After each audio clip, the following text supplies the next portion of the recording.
一个37岁的男人，明明前途一片光明，却在2025年9月11日凌晨，从北京朝阳区阳光上东小区的一栋豪宅坠下身亡。警方仅仅花了不到12个小时，就把这起死亡案定调为酒后意外坠楼，排除刑事嫌疑。按理说，事情到这里就结束了，可是接下来这几个月发生的事，彻底超出所有人的想象。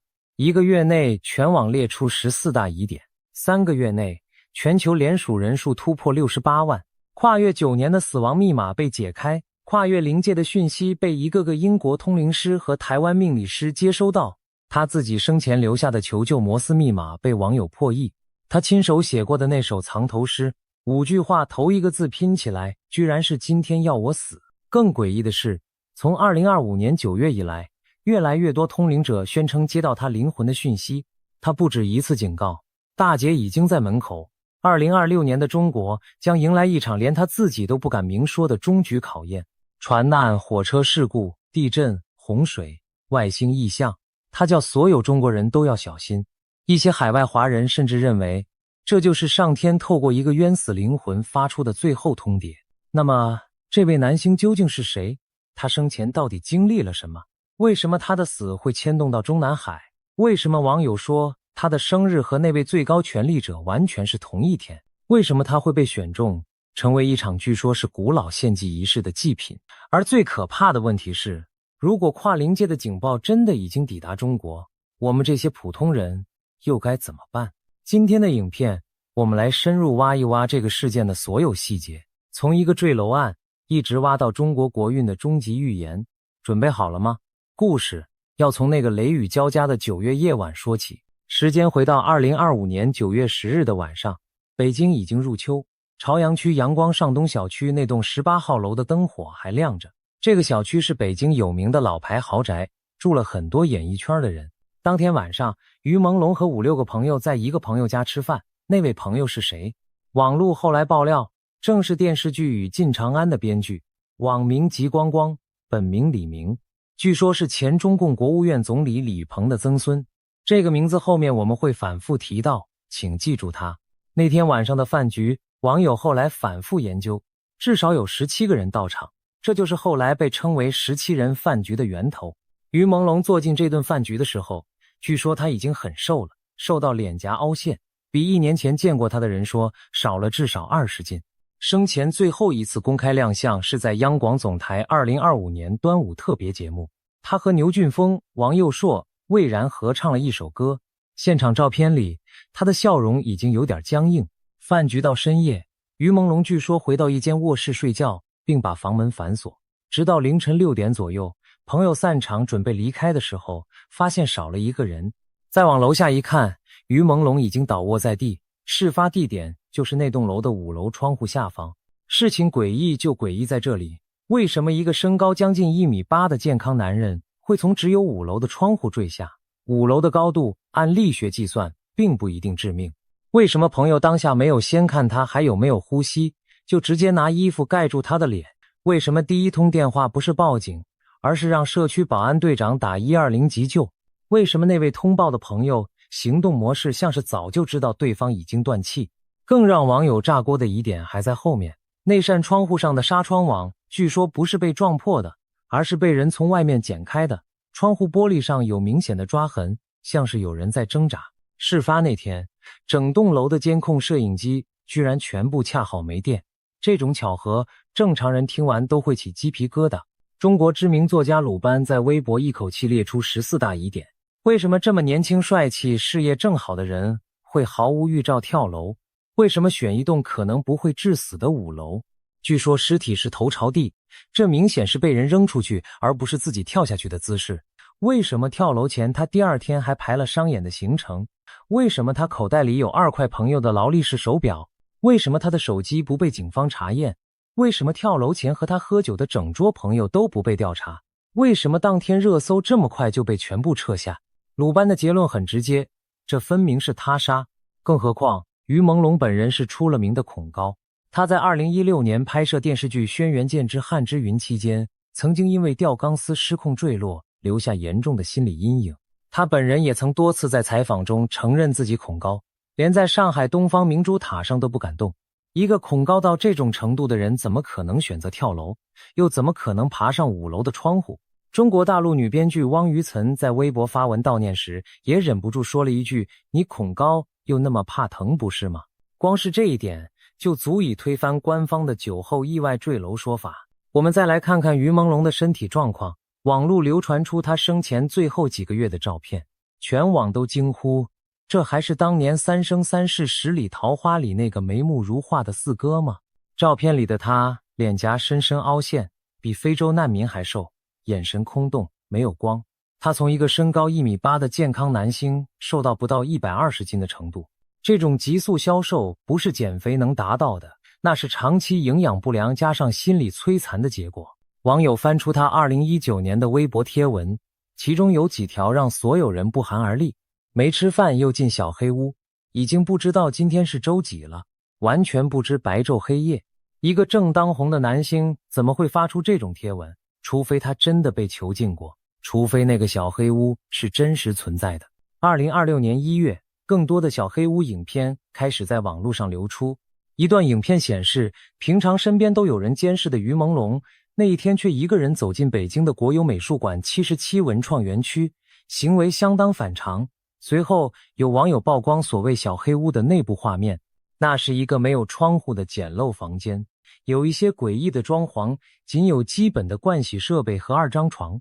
网友愤怒地说，他不是囚犯，凭什么关他？这个小黑屋到底是什么？真是令人难以置信。这就是于朦胧生命的最后几年，从一个怀抱歌唱梦想的少年，到一个被关在小黑屋里的阶下囚，他的内心需要多强大，才能熬过漫长的12年。我们再回头看那场17人饭局，网友透过各种途径试图还原当晚的参会者名单。虽然官方从未公布完整名单，但根据各方爆料拼凑出来的疑似涉案人员，包括一位姓杜的经纪人，一位姓姚的男星，一位姓程的圈内人，以及房屋主人吉光光本人。其中那位姓杜的经纪人后来传出可能潜逃台湾，疑似入住士林一间饭店，据传还打算整容换脸躲避追查。这些传闻无法核实，但是引发了大量讨论。被指卷入案件的中国男星范世琦2025年10月遭到网友群起挞伐，传出其成都站演唱会仅卖出15张票。10月9日，范世琦方面宣布取消10月18日在成都的演唱会。10月11日，网上疯传所谓范世琦自爆杀害了于朦胧的贴文截图，虽然真伪无法确认，但引发广泛关注。10月初，香港演员陈晓东透过小红书发文，以坦荡荡的那么难为题，质疑为什么目前没有一个在场的人真情流露一下，怎么看全都是在删。网民都大赞陈晓东好敢言，说终于有圈内人发声了，但这篇贴文次日就消失了。电影制作人向太陈岚在直播时，面对网民留言要求发声，仅以这个讲不了回应。台湾歌手珍妮在社交平台发8字贴文，荒谬世代，自取灭亡。她在留言区直接提到于朦胧的名字，感叹演艺圈现实宛如鱿鱼游戏一样黑暗。中国娱乐评论人宋祖德接连发布2则贴文，炮轰中共官媒对于朦胧事件集体晋升，但贴文仅存5分钟就被删除，微博账号也遭禁言。这个全圈集体晋升的现象本身就是最大的线索。为什么一个演员的死亡能让整个娱乐圈闭上嘴？除非他们都知道，那些手指头一动就能让人消失的权力正在背后盯着他们。但是事发5天后，2025年9月16日晚间，于朦胧工作室在微博发出一份署名为朦胧母亲的声明，称儿子死于饮酒意外坠楼。又过5天，9月21日，北京市公安局朝阳分局发布警情通报，重申于姓男子酒后意外坠楼身亡，并对3名所谓编造传播谣言的人员采取强制措施。从这一刻起，事件彻底变了味道。中国网信办在9月11日当天就约谈小红书，责令整改。9月12日凌晨，微博热搜上所有关于于朦胧的话题被全部撤下。9月22日，网信办正式宣布启动为期2个月的清朗整治专项行动。9月23日，微博管理员公告称，已清理违规内容10万多条，禁言或关闭1000多个账号。这是中共网信办史上最严格的明星八卦禁令，连跟于朦胧名字谐音的字也遭殃。许多卖鱼或钓鱼的直播间被系统一扫鱼字就自动关闭，连鱼这个字都成了敏感词，这在中国网络史上闻所未闻。可是越压制越激起反弹。央视在北京文旅评论区下面的影片贴文，截至9月20日晚间，已经有69万条评论全部要求公布真相，全部被删除。山东省临沂市13位民众发表了第一份和于朦胧相关的3退声明。海外华人在洛杉矶举行茉莉花行动集会，高呼真相不可埋葬。网友透过全球性非政府组织阿瓦兹发起为于朦胧讨公道的全球联署，从10月18日冲破50万，到11月18日已经突破68万人，至今还在累积。接下来故事开始进入灵界。2025年9月29日，这个时间点很关键。台湾演艺圈金牌经纪人孙德荣，也就是当年一手把于朦胧带进演艺圈的恩师，在新北市新庄区的地藏王菩萨庙举办超度法会暨追查真相说明会。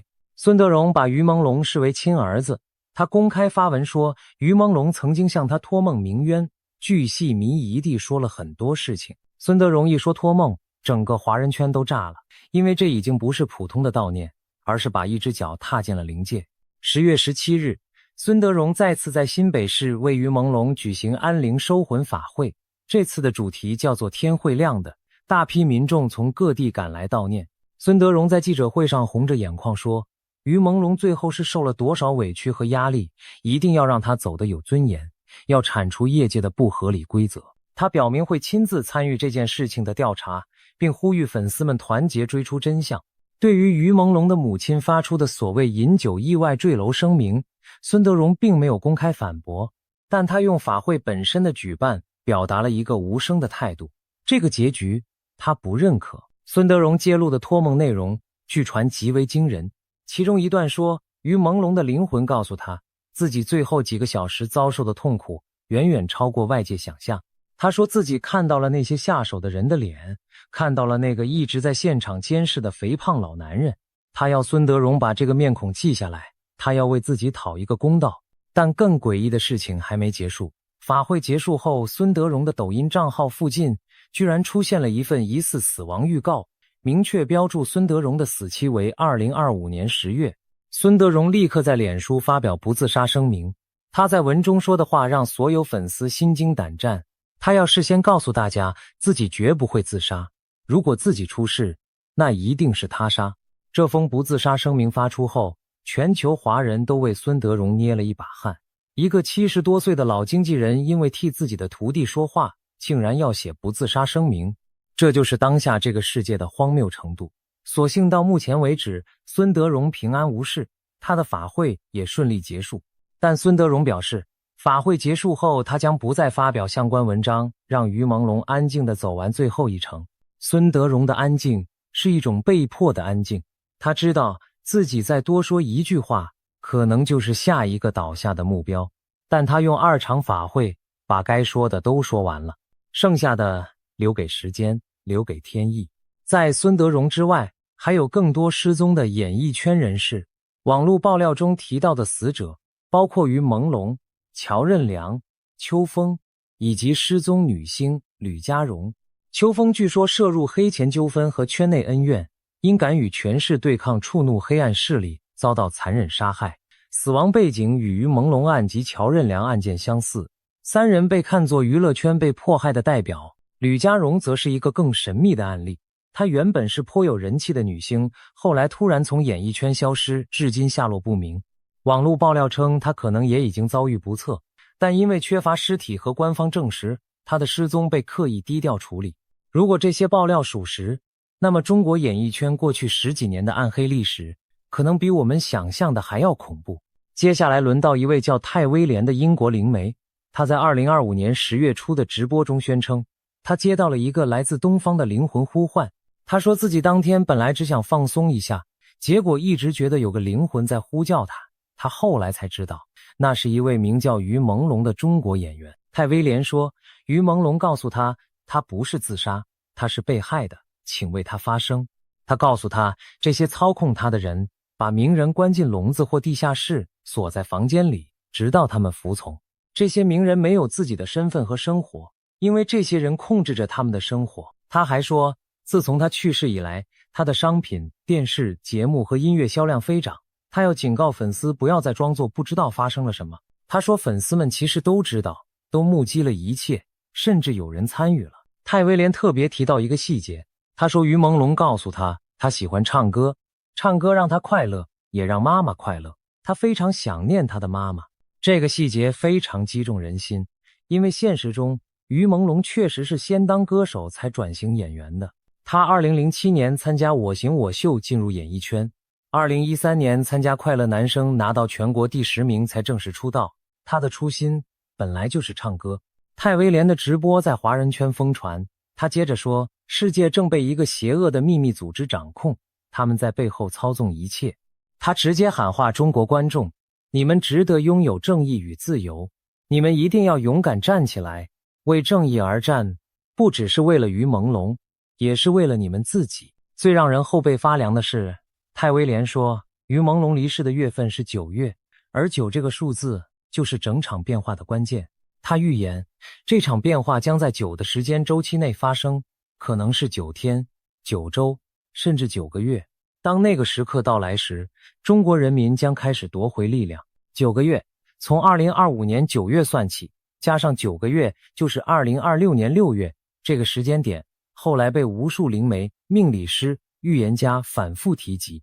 泰威廉还预言，会有越来越多的名人与政要下台，不只是娱乐圈，也涉及中共高层。他看到9名将军被撤职，其中1人开始认罪，这将在中国2大政治派系间引发动荡。他说，中共那些人以为自己无人能动，但他们躲得过一时，逃不过天谴与报应。他说，你逃不过神，也逃不过你的祖先。最诡异的是，泰威廉因为揭露于朦胧事件，本人多次遭到威胁。他在2025年10月13日的直播中透露，有人向他施压，要求他下架所有相关影片，甚至关闭频道。那种压力不像是来自普通人，而是跨国力量。他感觉背后的黑手正是中共当局，中共想让他闭嘴。尽管如此，他仍坚持站出来，呼吁网友和粉丝为正义而战。更劲爆的是，泰威廉表示，他在通灵过程中还接触到其他被困住的演艺圈灵魂。他说，有很多名人现在还活着，但是被关在地下室或笼子里，被锁在房间里，直到他们服从。这些名人没有自己的身份和生活，因为这些操控的人控制着他们的生活。他警告粉丝不要再装作不知道发生了什么。他说，你们都知道，你们都目击了一切，甚至有人参与了。这段话听起来像极了电影情节，但结合2019年于朦胧自己曝光的小黑屋贴文，以及多位失踪女星的传闻，这个地下室囚禁演艺圈名人的指控恐怕不只是空穴来风。接下来轮到台湾，命理师沈荣表示，他通灵探查于朦胧的灵魂后发现，他目前并没有被成功超度到天道净土。灵界讯号显示，他身上被迫害的能量非常强，有被加工死亡的讯号。因为他阳寿未尽，冤死的能量过于强大，所以灵魂并不在一般人死后的中阴身状态，而是被困在阴曹地府的枉死城。沈荣说，凡是生前遭受重大伤害、被杀害、被虐待，导致寿元未尽就提早死亡的人，灵魂都会被困在枉死城出不来。一般阳寿未尽停留在中阴身的亡者，待阳寿已尽就能转世，但若内心有许多冤屈怨恨未解，放不下在世亲人或执意寻仇，就会长久困在枉死城。沈荣通灵后得到的讯息是，于朦胧现在内心疯狂般愤怒的能量相当强，最迫切能帮助他的方式是与他的灵魂对话，开导他，让他放下所有被伤害的怨恨与痛苦，才能顺利往生天界净土。他也通灵确认于朦胧本是宇宙认可的好人，心地善良，却无端成为被虐死的牺牲者，内心的愤恨无处发泄。但问题是，这个疯狂愤怒的灵魂到底要把什么讯息传递给人间？到了2025年10月21日，泰威廉再次直播，这次他说，我们正进入真相将被揭露，光明照进黑暗的时代。他警告，中国将出现极端天气，地震、洪水、冰雹，全球都会异象频发。他也感受到俄罗斯那边有重大变动，这些事件绝非偶然。更令人毛骨悚然的是，2025年10月，网络上流出了一组所谓的798艺术馆爆料。爆料指控798艺术馆及其地下室被用于囚禁、屠杀并展出人体标本。所谓的人体奥秘展技术背后有纳粹背景，其公司在中国涉及人体标本制作，被质疑标本多为非法尸体，与娱乐圈被害人高度相关。网友发现展品中有于朦胧与乔任梁生前穿过的鞋与衣物，且标本脸部极为相似。当然，这些指控都没有经过独立查证，可信度有待商榷。但是这些讯息被反复转载，本身就反映了民间对中共集权体制下黑幕的极端不信任。当官方拒绝公开真相，民间就会用最极端的版本来填补空白，这是讯息黑箱的必然结果。9年前同样离奇死亡的乔任梁，他的死法在民间流传的版本中比官方的抑郁症自杀要恐怖得多。据说他也是被组饭局，同样被虐杀而死，细节更加恐怖。我们今天不细说，大家如果做好心理准备，可以自己去查查看。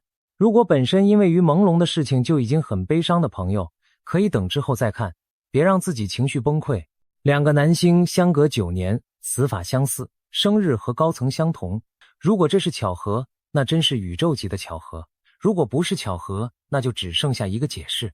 这个解释叫做献祭。到了2026年初，更多的灵媒陆续出来说话。一位 YouTube 频道主在2026年1月的影片中宣称，于朦胧最新的传讯提到，他将在2026年告别地球，但在告别之前，他会找出一份所谓的204档案，继续说出更多炸裂的真相。这个档案据说涉及娱乐圈最不敢公开的邪术暗线，直通中南海。到了2026年1月中旬，又一位通灵者在直播中宣称，于朦胧透过他发出了最后一次警告，2026年要小心船与火车。这个警告听起来很悬，但88万家盲眼龙婆，那位早逝的保加利亚女预言家，在生前留下的2026年预言中也提到，地缘政治力量的转变、气候危机和人工智慧的崛起将破坏2026年的和平。88万家更具体的预言，中国将并吞台湾，并导致俄罗斯与美国之间的直接对抗。他认为2026年是人工智慧彻底改变工业和日常生活的元年。他甚至预言，2026年11月会有一艘大太空船进入地球大气层，人类与外星智慧生物将首次接触。接下来轮到更直接的预言家上场，印度神童阿南德，他曾经精准预言新冠疫情。这次他在 YouTube 频道发布2026年最新预言影片，明确指出2026年将迎来400年一遇的重大历史转捩点。他点名中国、韩国等4个高风险国家，特别强调中国将面临重大问题。他还提出3个时间点，提醒观众要特别关注。阿南德甚至直接给出了所谓中国大灾难的具体日期。虽然他过去的预言并非全部成真，例如他预测2020年会发生第3次世界大战，并指出参与国家为美国、伊朗、印度及巴基斯坦，但这个预言并未发生。他也曾预测2021年2月会发生经济崩盘，虽然全球股市有大幅波动，但仍处于高位，所以这些预言只供参考，但是听听也无妨。而在2026年初，另一位预言家帕克发布的预言更加震撼，他直接预言一个全新的中国即将诞生。在他列出的全球大地震名单中，唯独台湾不在其中。同样令人震惊的是，新年伊始，全球各地接连观测到不明飞行物以光速穿越地球的异象。把所有这些预言放在一起看，一个共同的结论就出现了。从泰威廉的9个月，到88万家的政治转变，到阿南德的400年一遇转捩点，到帕克的全新中国，所有矛头都指向2026年的中国将迎来一场前所未见的大变局。而这场大变局的引爆点似乎就是于朦胧的死。为什么一个演员的死亡会引爆一个国家的命运？这背后的逻辑要回到一个非常古老、非常黑暗的传闻。中国网络上一直流传一个说法，说于朦胧是被当作祭品献祭给某位中共最高领导人挡灾续命的。这个说法因为太过血腥恐怖，一开始很多人觉得失真，但随着证据一个个浮现，越来越多人开始相信。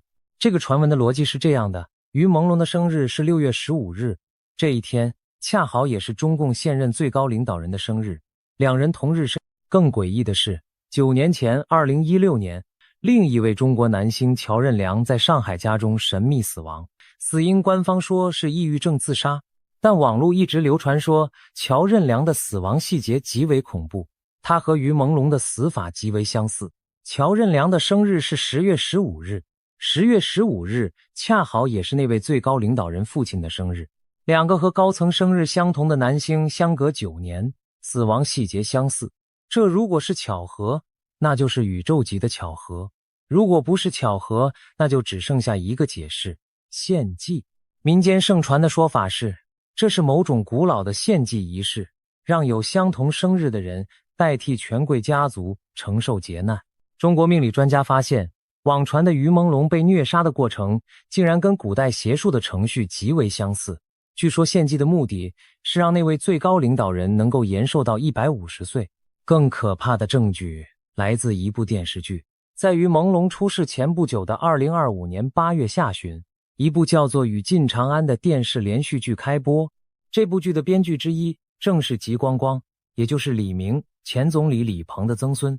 在《与进长安》的剧情里，太敬皇帝将与他命格匹配的皇子苏牧阳立为太子，并亲自安排祭坛，算好时辰，计划在指定的时间地点把亲生儿子送上祭坛剖心献祭，目的是替皇帝挡灾续命。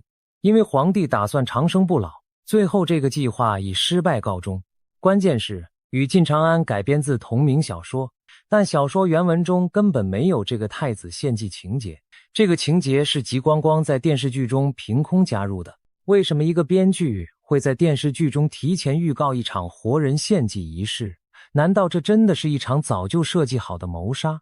而事发地点正是吉光光家里的这个事实，把这个传闻推向了高潮。网友还发现，网传的虐杀现场有一个身穿白衣的肥胖老男人，一直在现场监视到于朦胧断气才离开。这个老男人的外貌据说与那位最高领导人的弟弟相似度高达 80%。网友说，这位男人在虐杀过程中自称亲王，古代只有皇帝的兄弟才能称为亲王。但这还不是全部，更劲爆的是，于朦胧据说可能持有一份所谓红色 U 盘，里面藏着演艺圈洗钱的关键证据。网络流传的版本是，那位亲王家族最近遇上麻烦，有人找到于朦胧调查这个家族往澳洲洗钱的事情。虽然于朦胧什么都没说，但亲王怀疑他藏了证据，下令让他永远闭嘴。这个澳洲洗钱的线索后来和另一个轰动全球的事件对接上了。前一阵子，一位叫杨兰兰的女子在澳洲驾驶劳斯莱斯撞人，引发全球关注。网络流传杨兰兰拥有存款高达2700亿澳元，折合人民币约 1.35 万亿。这种天文数字只可能是把国库的钱直接转移到澳洲才能办到。网络传说杨兰兰是那位最高领导人的私生女，当然这些都是网络传闻，没有任何官方证实，但拼起来看，整个故事就有了恐怖的内在逻辑。一个和最高领导人同生日的男星，一个和最高领导人父亲同生日的男星，相隔9年被先后虐杀。一份可能藏着洗钱证据的 U 盘，一场早被电视剧提前预告的献祭仪式，一个自称亲王的肥胖老男人，这些零碎的拼图终于拼出了一个让人毛骨悚然的图像。而于朦胧自己似乎早就预知到了这个结局，他在生前最后一场直播中对粉丝们说了5句话：今天天气不太好，天上乌云密布的，要记得带伞出门哦。我最近学会变魔术，死亡其实可以很艺术。每句话的第一个字拼起来，正是今天要我死。他还在直播中打出国际通用的求救手势540，可惜当时没有人看懂，直到他死后，网友才回头发现，他生前不止一次尝试求救。他的微博，他的直播，到处都是隐晦的求救信号，包括摩斯密码。早在2019年，他就曾在微博发过没吃饭又进小黑屋这样的贴文。网友后来挖出2019年的影片，他平常身边都有人监视，那一天却一个人走进北京的国有美术馆77文创园区，相当反常。随后又有网友曝光他生前被囚禁的所谓小黑屋画面，那个房间没有窗户，相当简陋，有一些诡异的装潢，房间里只有基本的盥洗设备和2张床。他被囚禁了12年，从一个怀抱歌唱梦想的新疆少年，到一个37岁的阶下囚，从快乐男生全国第10名，到阳光上东小区18号楼5楼窗外的一具尸体，这段路他走得有多苦，没有人知道。我们只知道他用尽最后的力气，在直播中留下今天要我死的密码，希望有人能听到他的呼救。可惜当时没有人听到。他死后3个月，2025年12月，事件继续发酵。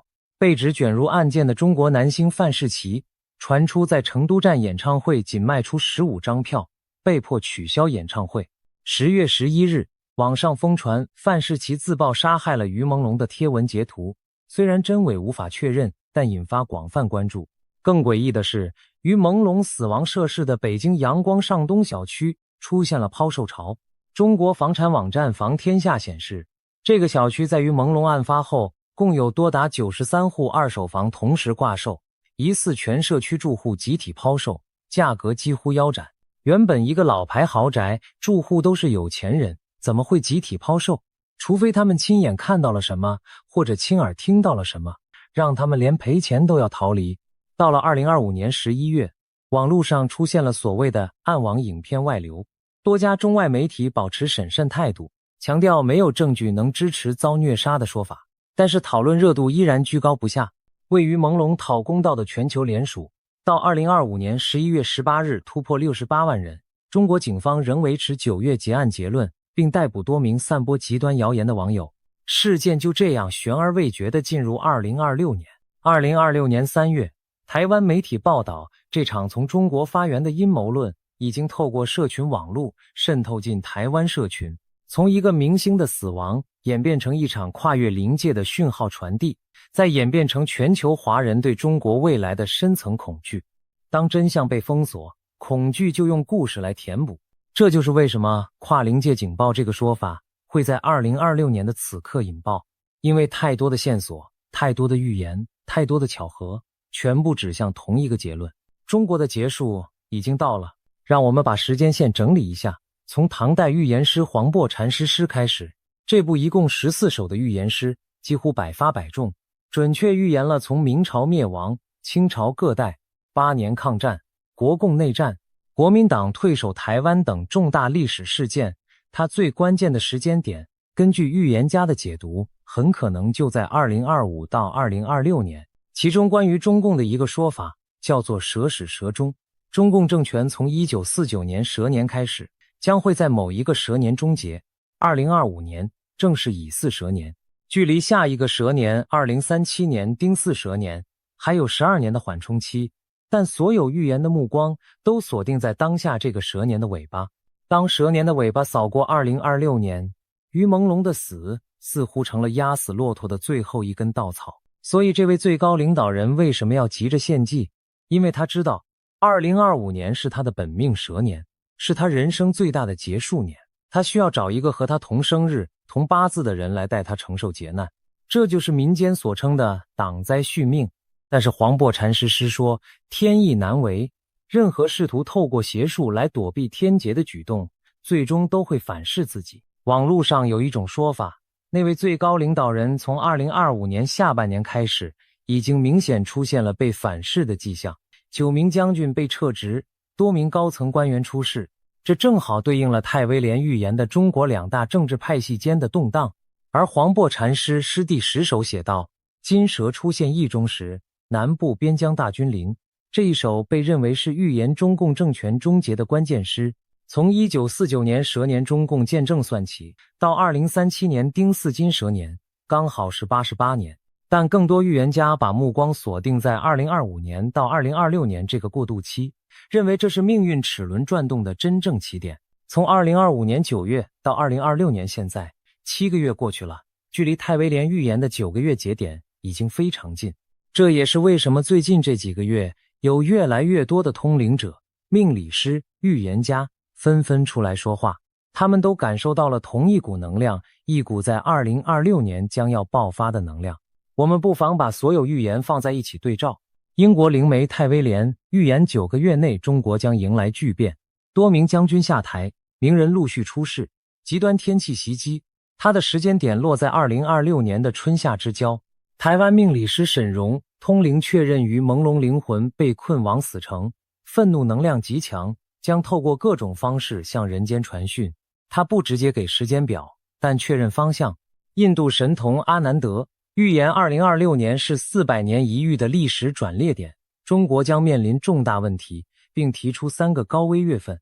虽然他过去的部分预言并未应验，例如2020年第3次世界大战预言落空，但他对疫情的提前预警曾被广泛认可。保加利亚灵媒盲眼龙婆88万家预言2026年地缘政治变动、气候危机、金融崩溃，中国并吞台湾，俄罗斯与美国直接对抗。他甚至预言2026年11月外星人首次接触地球。预言家帕克预言一个全新的中国即将诞生，全球大地震名单中唯独台湾不在其中。他的讯息透露出一个微妙的讯号，台湾可能在这场大变局中扮演特殊角色。唐代预言师黄檗禅师预言金蛇之年中共终结，蛇始蛇终。从1949蛇年开始，到2025乙巳蛇年走入结束，到2037丁巳金蛇年迎来终局。如果只有1-2个预言这样说，我们可以当成迷信。但是当这么多来自不同文化、不同传统、不同年代的预言都不约而同指向同一个方向，那就值得我们认真思考了。那么这场大劫到底是什么？根据各方讯息综合，可能包含以下几个方向。第一，自然灾害。多个预言都提到中国将有大地震、洪水、极端天气。盲眼龙婆预言气候危机将破坏2026年的和平。阿南德点名中国将面临重大问题，并提出3个高危月份。泰威廉直接看到地震、洪水、冰雹的异象。中国的地震预警系统虽然先进，但人口密集的东部沿海一旦发生大地震，后果不堪设想。第二，交通事故。最新的通灵讯息特别提到2026年要小心船与火车。这个讯息听起来很悬，但是值得记住。如果你在2026年要搭船或火车长途旅行，多留意安全资讯，多买份保险，没有坏处。中国的高铁网络是全球最庞大的，每天数千班列车穿梭，任何一个环节出问题，后果都极其严重。第三，政治动荡。9名将军被撤职的预言已经有部分应验。从2023年开始，火箭军多名高层被查处。2024年，国防部长和外交部长相继出事。到2025年，这个清洗的浪潮还在继续。中国2大政治派系的斗争可能在2026年迎来决定性时刻。历史告诉我们，当一个集权体系内部出现裂缝的时候，往往伴随着巨大的社会动荡。第四，战争风险。盲眼龙婆预言中国将并吞台湾，引发世界强国大规模战争。虽然这个预言听起来骇人，但结合美中关系的紧张态势，台海风险确实在升高。中国军方近年在台海周边的军事活动频率已经达到历史新高，一旦擦枪走火，后果不堪设想。第五，金融崩盘。盲眼龙婆预言第3次全球金融危机，市场崩盘、高通膨或货币崩溃。中国房地产市场的长期低迷已经给整个经济体系埋下了巨大的雷。地方政府、债务、影子、银行风险、人口老化导致的养老金缺口，这些都是随时可能引爆的金融炸弹。第六，瘟疫风险。从新冠之后，全球对于下一场大流行病的警觉一直没有放松。多个预言家都提到2026年可能再次出现大规模传染病。中国作为世界制造业中心，人口流动巨大，一旦疫情爆发，全球都会受影响。第七，外星与异象。盲眼龙婆预言2026年11月将发生人类与外星智慧生物的首次接触。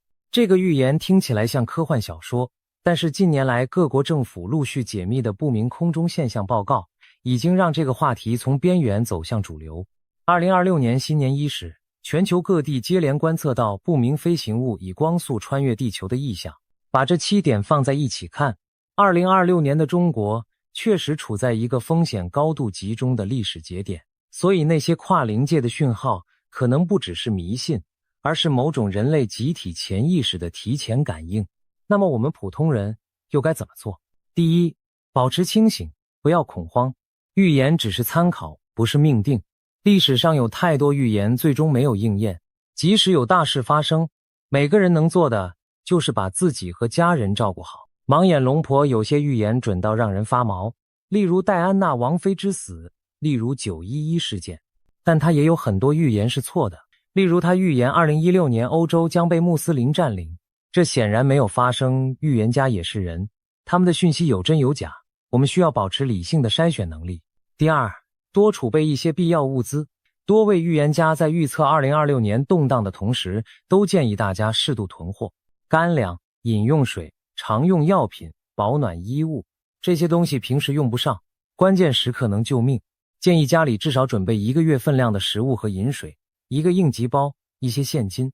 如果有条件，准备一个可以离开居住地的应急方案，这不是恐慌，这是基本的居安思危。第三，多关心家人，多陪伴爱的人。如果2026年真的会发生大事，那么真正能让我们撑过去的，不是金钱，不是地位，而是身边的亲人和朋友。给远方的父母多打几个电话，给疏远的朋友发个讯息，和孩子多吃几顿饭，和爱人多说几句我爱你。在无常面前，这些日常的琐碎才是真正的奇迹。第四，远离邪恶的人和事。于朦胧的悲剧本质上是一个善良的人被困在邪恶体系中的悲剧，他想脱身，但已经来不及。我们普通人虽然不会卷入那种高层黑幕，但日常生活中远离那些让你感到不舒服、让你感到害怕的人和环境，是基本的自保智慧。如果你身边有人不断想拉你进入某个饭局、某个圈子、某个不正常的关系，请相信你的直觉，立刻撤退。第五，相信善恶终有报。泰威廉说，那些恶人看似在赢，但实际上邪恶正在崩溃。这不是鸡汤，这是宇宙运行的根本法则。一个集权体系建立在恐惧、谎言、邪术之上，注定不能长久。历史上所有的暴政最终都被自己埋葬，我们可能看不到那一天，但那一天一定会来。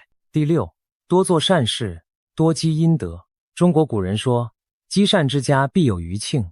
在动荡的年代，个人的力量看似渺小，但每一个善念，每一个善行，都会在宇宙中留下印记。帮助一个陌生人，捐一笔小钱，说一句温暖的话，这些看似微不足道的行动，可能在关键时刻成为救命的福报。第七，记住于朦胧，让更多人知道他的故事。这不是娱乐八卦，这是我们这个时代的见证。每一次转发，每一次讨论，都是在为一个冤死的灵魂发声。当千千万万的人都记住一个名字的时候，那个名字就成了一座永不熄灭的灯塔。2026年4月，我们站在这个历史的关键节点上，回望于朦胧短暂的37年人生。这个从新疆乌鲁木齐走出来的少年，曾经梦想当一个歌手。他在快乐男声的舞台上唱歌时，眼神里有那么明亮的光。后来这道光被一点一点熄灭，被囚禁在小黑屋里，被监视，被恐吓，被侮辱，最后被推下5楼的窗户。但他没有就这样消失，他用最后的力气留下了求救密码。他在直播中打出540的手势，他在藏头诗中写下今天要我死。他用自己的死亡引爆了一场跨越灵界的反抗，从泰威廉到沈荣，到孙德荣的法会，到全球68万人的联署，到中国93户居民的集体抛售逃离，到2026年所有预言家的不约而同。一个冤死的灵魂正在用我们难以理解的方式向人间发出最后的警报。他不是为了自己，他说过，他是为了那些和他一样的受害者。他说，有很多名人现在还被关在地下室，被锁在房间里，等待着被服从或被虐杀。他要透过所有可能的方式让世界知道这件事情。这就是跨灵界警报的真正含义，不是迷信，不是炒作，而是一个无辜灵魂的最后呐喊。所以如果你是中国人，如果你还在听，如果你还相信善恶有报，那么请你做一件事，记住于朦胧这个名字，记住2025年9月11日这个日期，记住2026年所有的警告。当你看到身边有不对劲的事情，当你看到那些让你害怕、让你不安的讯号，请相信你的直觉，请保护你自己和家人。跨灵界的警报已经抵达中国，大劫已在门口。我们无法改变那些坐在权力顶端的人的选择，但我们可以选择自己怎么活。我们可以选择站在光明这一边，还是继续沉默。我们可以选择相信善恶有报，还是继续被恐惧操控？于朦胧用他的死告诉我们，沉默不能换来安全，逃避不能避开劫难，唯一的出路是说出真相，是站出来，是把那道光从一个冤死灵魂的手中传递下去。这道光现在已经传到了你我手里。2026年才刚刚开始，后面的故事还很长。我们不知道阿南德预言的具体日期会不会应验，不知道盲眼龙婆预言的并吞台湾会不会发生，不知道泰威廉预言的9个月会在哪一天爆发。但我们知道一件事，2025年9月11日那个雷雨交加的夜晚，已经有人为我们敲响了警钟。有些人不在了，但他们的声音还在；有些是被掩盖了，但天会亮的。孙德荣在那场安灵收魂法会上题写的4个大字，天会亮的，这4个字可能就是于朦胧留给整个中国的最后一句话，天会亮的。在那之前，请大家保重。